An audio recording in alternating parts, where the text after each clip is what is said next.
तो जय हिंद दोस्तों। आज हम देखने वाले हैं क्लास 10th के मैथमेटिक्स के प्रश्नावली 1.3 के 2 नंबर में पूछे जाने वाले प्रश्न। तो हम आज क्या देखने वाले हैं, क्लास 10th के मैथमेटिक्स के प्रश्नावली 1.3 के प्रश्न जो 1 नंबर का है। प्रश्न है यहाँ पर, सिद्ध कीजिए कि √5 एक अपरिमेय संख्या है। तो देखिए ये क्वेश्चन आपके क्लास 10th के बोर्ड एग्जाम में 2 नंबर में ये क्वेश्चन डायरेक्ट पूछा जाता है, 2 नंबर के सब्जेक्टिव में। तो आज हम इसको सिद्ध करने के लिए सीखते हैं। तो यहाँ पर प्रश्न है, सिद्ध कीजिए कि √5 एक अपरिमेय संख्या है। तो देखिए इस प्रश्न को अगर अच्छे से समझिएगा तो बिल्कुल आसान है। तो हम यहाँ पर क्या कर रहे हैं कि यहाँ पर सिद्ध करना है कि √5 एक अपरिमेय संख्या है। तो हम हल दे के मान लेंगे कि माना √5 एक परिमेय संख्या है। तो हल देंगे और लिखेंगे यहाँ पर माना √5 एक परिमेय संख्या है, परिमेय संख्या है। √5 को मान लिया परिमेय संख्या। परिमेय संख्या को हम p/q के रूप में लिख सकते हैं और अपरिमेय संख्या को p/q के रूप में नहीं लिख सकते हैं। तो हम यहाँ पर √5 को माने हैं परिमेय संख्या, तो इसीलिए हम √5 को p/q के रूप में लिख सकते हैं, जहाँ p और q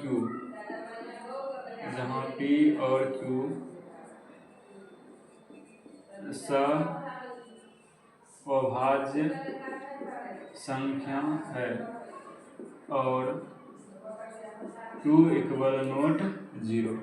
तो p और q को हम मान लिए यहाँ पर अभाज्य संख्या। इसका मतलब ये हुआ कि p और q का मौसो 1 निकलेगा। जिन 2 संख्याओं का मौसो 1 निकलता है हम उनको अभाज्य संख्या कहते हैं।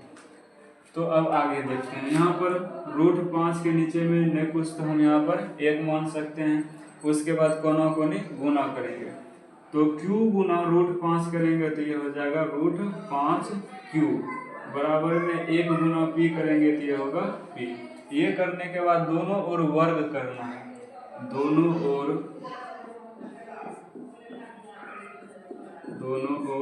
वर्ग करने पर दोनों ओर वर्ग करेंगे तो √5 q का पावर 2 हो जाएगा, फिर p का पावर 2 हो जाएगा। और √5 का स्क्वायर 5 होगा, q का स्क्वायर q² होगा, बराबर में p का स्क्वायर p² होगा। इसको मान लेंगे समीकरण 1। अब यहाँ पर एक चीज़ क्या होता है कि ये जो √5 है वो p² को विभाजित करता है, इसीलिए √5 को भी विभाजित, इसीलिए 5 p को भी विभाजित करेगा। तो हम लिखेंगे चूँकि 5 p² को विभाजित करती है, इसीलिए 5 p को भी विभाजित करेगी। यहाँ तक करने के बाद यहाँ तक हो गया, ये पहला चरण हो गया। उसके बाद अगला क्या करना है, यहाँ पर पुनः हम मानेंगे, लिखेंगे कि माना यहाँ पर लिखेंगे p बराबर, जो यहाँ पर दिया हुआ रहेगा p है तो हम पर मानेंगे p बराबर संख्या 5 है तो यहाँ लिखेंगे 5।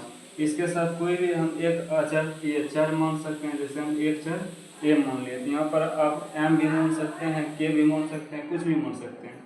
अब ये जो p का मान माने हम यहाँ पर 5 है, इस p का मान रख देना है समीकरण 1 में, इसीलिए लिखेंगे समीकरण 1 से। तो समीकरण 1 क्या है, 5q² बराबर में p²। 5q² बराबर में p का मान यहाँ पर माने हैं, p का मान 5 है तो p के जगह पर रख देंगे 5 है और इसका क्या हो जाएगा होल स्क्वायर। अब 5q² बराबर में 5 का स्क्वायर 25, a का स्क्वायर हो जाएगा a²। 5 से 25 कट जाएगा 5 बार में, यानी q² बराबर हो जाएगा 5a²। अब ये 5 q² को विभाजित करता है, फिर 5 q को विभाजित करेगा, तो लिखेंगे चूँकि 5 q² को विभाजित करती है, इसीलिए 5 Q को भी विभाजित करेगी। ये यहाँ तक हम लोगों को मान लेना। यहाँ तक ये हो गया हिसाब का खत्म। अब यहाँ पर एक चीज़ यहाँ पर देखते हैं कि हम शुरू में क्या माने कि P और Q सवभाज्य संख्या है। इसका मतलब क्या हुआ कि P और Q में केवल और केवल एक उभयनिष्ठ गुणनखंड मिलेगा, यानी एक आएगा। लेकिन हम यहाँ पर क्या देख रहे हैं कि P और Q दोनों में एक के अतिरिक्त 5 और 5 दोनों में उभयनिष्ठ गुणनखंड आ रहा है। तो यह जो है हमको विरोधाभास प्राप्त होता है। तो यहाँ पर लिखेंगे, यहाँ P और Q में एक के अतिरिक्त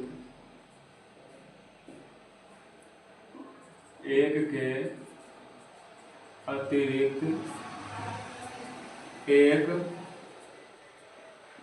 अन्य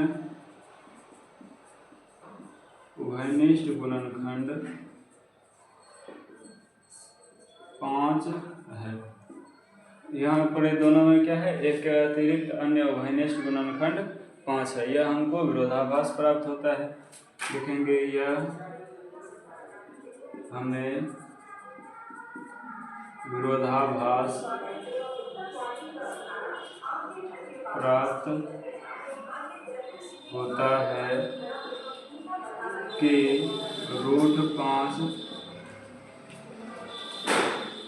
√5 एक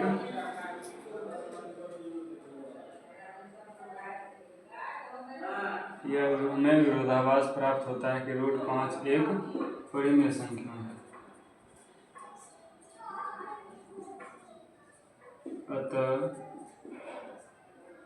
√5 एक अपरिमेय संख्या है। बस यहाँ तक हो गया हिसाब खत्म। अगर आप लोगों को बनाने के लिए आता है तो इस तरह से बना देना है। और इस एग्ज़ाम में ये जो है 2 नंबर का पूछा ही जाता है, इसलिए इस क्वेश्चन का इतना प्रैक्टिस करना है कि अगर आपके एग्ज़ाम में आए तो आप 2 नंबर वहाँ से ला सकते हैं।